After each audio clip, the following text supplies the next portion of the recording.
हम कंटिन्यू कर रहे हैं हमारा टॉपिक साइमल्टेनियस लीनियर इक्वेशंस। तो इसमें हम कर रहे थे वर्ड प्रॉब्लम्स। तो इसमें नेक्स्ट हम डिस्कस करते हैं एज से रिलेटेड एक दो एग्जांपल्स। इसमें कहा गया, देखिए, present age of A and B are in the ratio 9:4। इसमें क्या कहा गया है कि present age of A and B किस रेशो में है? ए रेशो बी की जो प्रेजेंट एज है वो क्या है? 9:4। 7 years hence, फिर इसने कहा है 7 years hence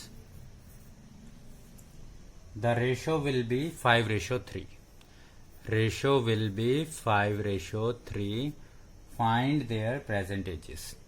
ठीक है, ये बात कही गई है। Present age of A and B in the ratio 9:4, 7 year hence the ratio will be 5:3. find their present ages. तो देखिए, एक तो मुझे प्रेजेंट एज लेट करनी है। Let present age of A and let present age of B. ठीक है, और जब भी किसी भी क्वेश्चन में रेशो इज गिवन किसी भी चीज का, जैसे ए और बी की एजेस का गिवन है, या किसी क्वेश्चन में लेंथ और ब्रेड्थ का रेशो गिवन है, या किसी क्वेश्चन में इनकम का रेशो गिवन है, तो हमें उसी रेशो में उनको लेट कर लेना है। It means present age of A, let present age of A will be 9x and present age of B will be 4x. 9x and 4x. अब अगली लाइन में इसने कहा था 7 years hence. 7 year hence means after 7 years.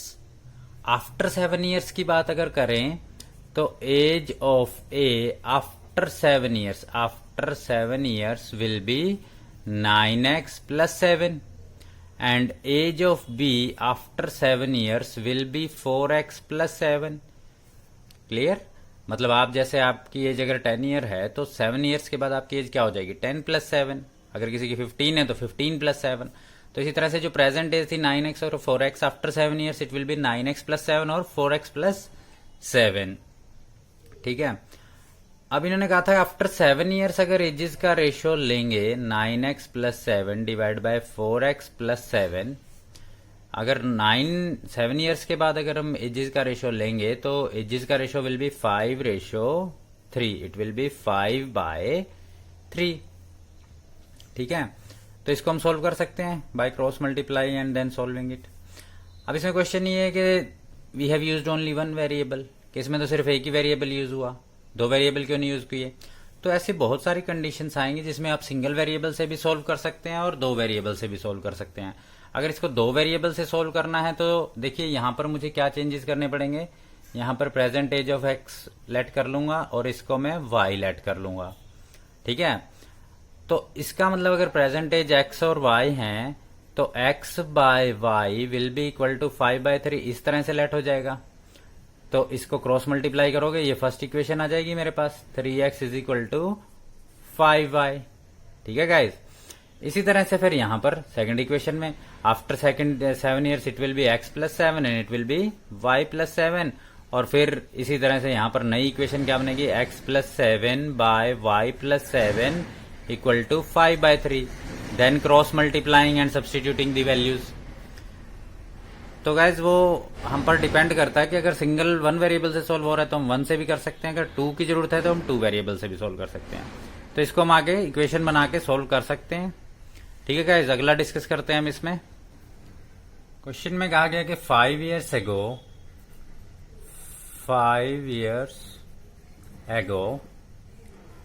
A's age was 4 times the age of B. A's age is 4 times of age of B. 4 times the age of B. 5 years hence. 5 years hence. 5 साल बाद क्या होने वाला है? A will be twice the age of B. A's age will be twice the age of B. Find their present ages. Again we have to find out their present ages. तो इसमें हम दो वेरिएबल यूज करते हैं। चलिए, let present age of A is equal to x and present age of B will be y. दोनों चीजें late कर ली हमने, प्रेजेंट एज ऑफ ए और प्रेजेंट एज ऑफ बी। अब इन्होंने कहा है 5 ईयर्स एगो। 5 ईयर्स एगो ए की एज कितनी होगी, देखिए ए की एज जितनी आज है उससे 5 साल कम हो जाएगी, और बी की एज कितनी होगी, इसकी भी 5 साल कम हो जाएगी। और ये जो रेशो है age was 4 times age of B, इसको आप ऐसे लिख सकते हो 4:1 हो जाएगा। या इसको दूसरे तरह से अगर आप इसको उसी तरह से लिखना चाहो तो एक तरीका ये भी हो सकता है इसको लिखने का कि x-5 is equal to 4 times age of B.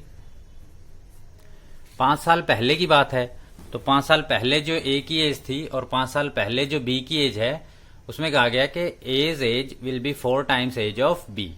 ठीक है, नेक्स्ट इसने कहा था, यहां से इक्वेशन बन जाएगी हमारे पास, देखिए x-5 is equal to 4y-20, so x-4y is equal to -15 will be the first equation. ठीक है, सेकंड इसमें कहा गया है कि 5 ईयर्स हैंस, 5 ईयर हैंस, अब प्रेजेंट एज क्या है, again according to question 5 year hence, 5 year hence means age of A will be x+5 and age of B will be 5y+5, क्योंकि प्रेजेंट एज x y है तो 5 years के बाद क्या होगी x+5 और y+5। आफ्टर 5 years क्या कहा है, age will be twice the age of B, age A की एज ये है will be twice the age of B, तो it means x+5 is equal to 2y+10। So similarly this is x-2y is equal to 5। ये second equation आ गई। अब इन equations को आपको solve करना है, सब्सटीट्यूशन, क्रॉस मल्टीप्लिकेशन, एलिमिनेशन, उनके बारे में पहले बहुत बात हो चुकी है, तो आप इसको आगे सोल्व खुद करेंगे। ठीक है, to get the value of x and y। ठीक है गाइस, इसमें अगला हम करते हैं नेक्स्ट। इसमें guys a is 20 years older than b, a is 20 years older than b, तो let age of b is suppose x। ठीक है, अच्छा अगर हम दो वेरिएबल यूज करना चाहें तो age of a will be suppose y।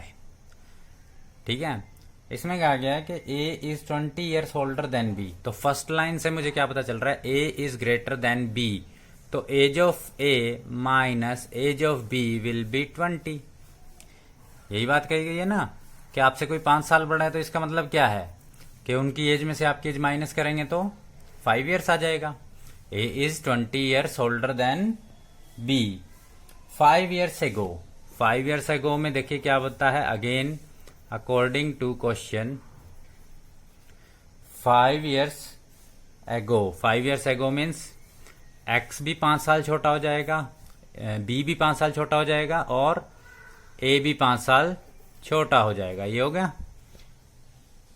A was 3 times age old age B, A की जो एज है, A की एज अब कितनी है, y-5 will be 3 times the age of B, A की age will be 3 times the age of B। तो इस तरह से ये हमारे पास सेकंड इक्वेशन आ जाएगी, इसको सोल्व करोगे और इन दोनों को फिर मैं सोल्व कर सकता हूं by using any method. Any method मतलब क्रॉस मल्टीप्लीकेशन, एलिमिनेशन, सब्सटीट्यूशन, कुछ भी यूज कर सकता हूं मैं।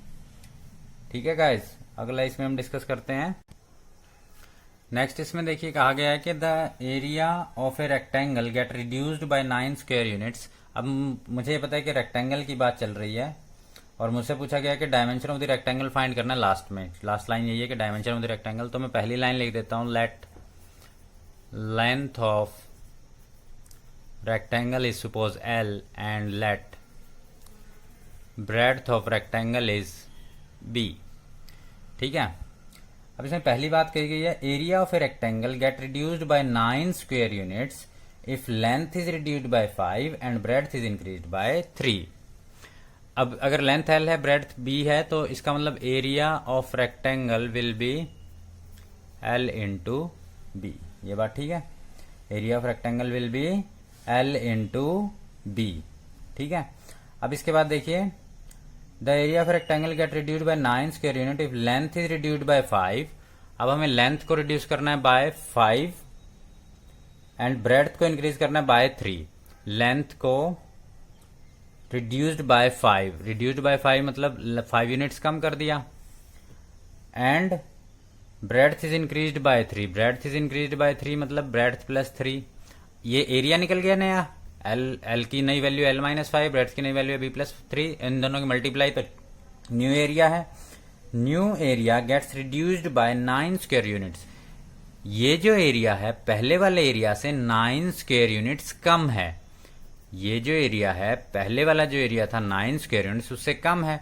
तो दोनों को इक्वल करने के लिए मुझे क्या करना पड़ेगा, कम ये है तो या तो इसमें से 9 स्क्वायर यूनिट्स कम कर दो या इसको 9 स्क्वायर यूनिट्स और दे दो ताकि दोनों का एरिया क्या हो जाए, सेम हो जाए।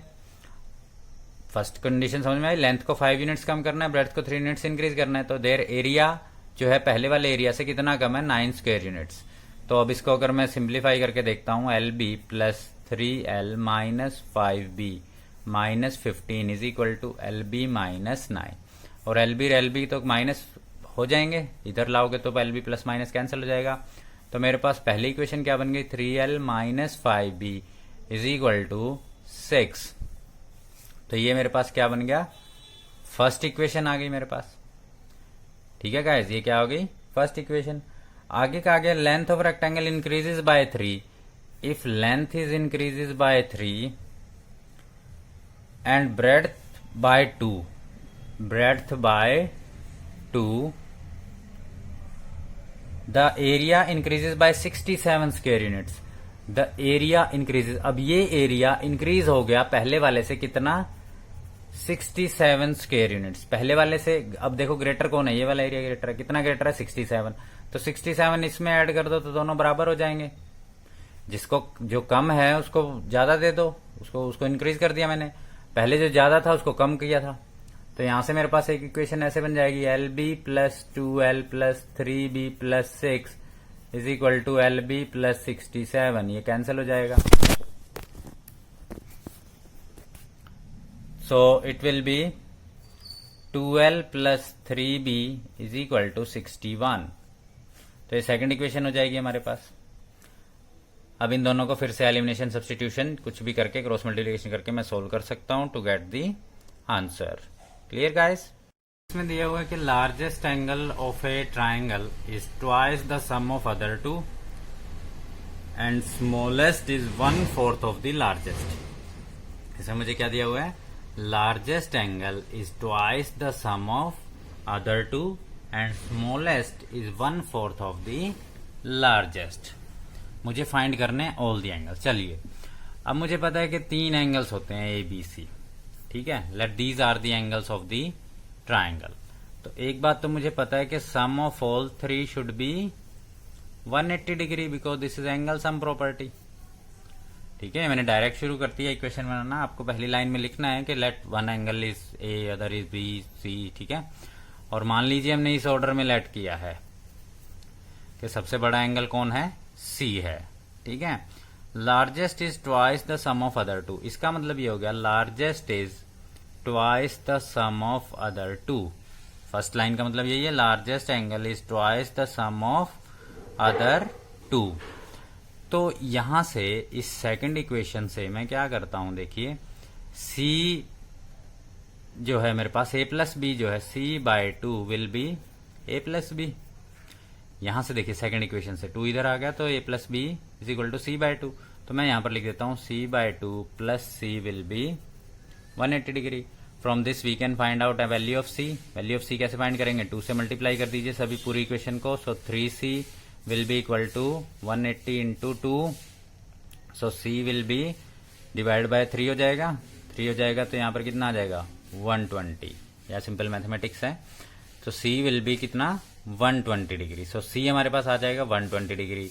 तो यहाँ पर फिर से वैल्यू पुट करोगे तो आपके पास A plus B will be equal to how much, 60 degree. In first put from first we get that A plus B will be 60 degree. अब इसमें देखिए अगली लाइन देखिए, smallest is 1/4 of the largest. जो स्मॉलेस्ट एंगल है, smallest हमारा क्या है, A is 1/4 of the largest. Smallest is 1/4 of the largest. तो यहां से A भी आ जाएगा मेरे पास कितना, 30 डिग्री। और इसको यहां सब्सटीट्यूट करोगे तो आपके पास एंगल B भी आ जाएगा। तो इसमें डरने की बात नहीं थी कि 3 वेरिएबल हो गए हैं ऐसे वैसे।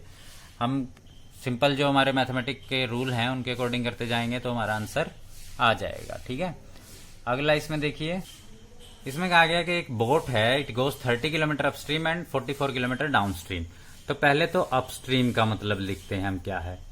Upstream means against the flow of water, against the flow of water, ठीक है। एंड डाउनस्ट्रीम का मतलब ये है, downstream is with the flow of water, with the flow of water, ठीक है। Upstream means against the flow of water और downstream means with the flow of water.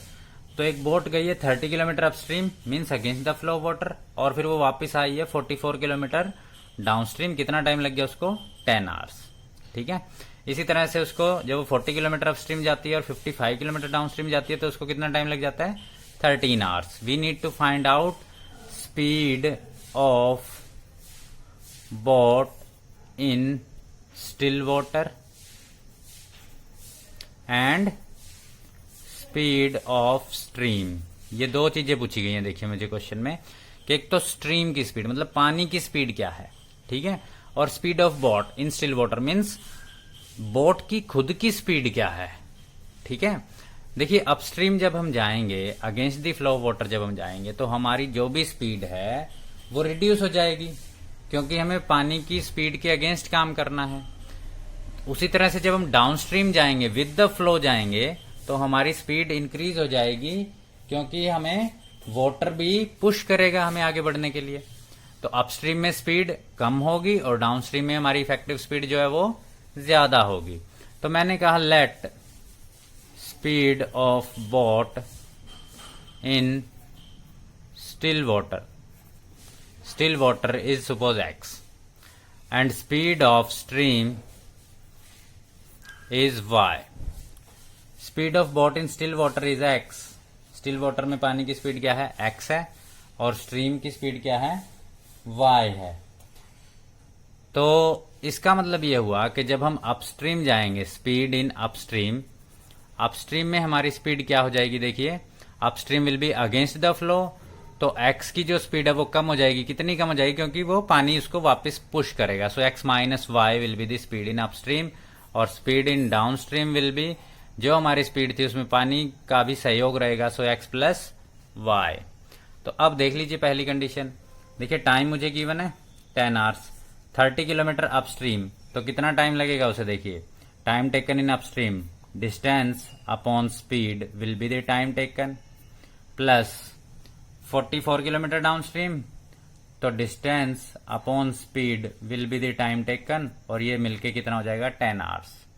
इसी तरह दूसरे कंडीशन में देखिए, डिस्टेंस 40 किलोमीटर अपस्ट्रीम, तो time taken will be 40 divide by x minus y, और speed in downstream 55 kilometre, so 55 divide by x plus y will be how much? 13 hour. तो ये क्या हो गया? 13 आवर। ये मेरे पास दो इक्वेशन बन गई, इनको मैं सोल्व कर सकता हूं to find out the value of x and y। अभी ये इक्वेशन रिड्यूसिबल है, रिड्यूसिबल वाली इक्वेशन को कैसे सोल्व करना था? Let 1 by x minus y is equal to a and 1 by x plus y is equal to b. अब ये लीनियर इक्वेशन में रिड्यूस करके आपको आगे सोल्व करना है, क्योंकि हम पहले भी डिस्कस कर चुके हैं how to solve the equation reducible to linear form.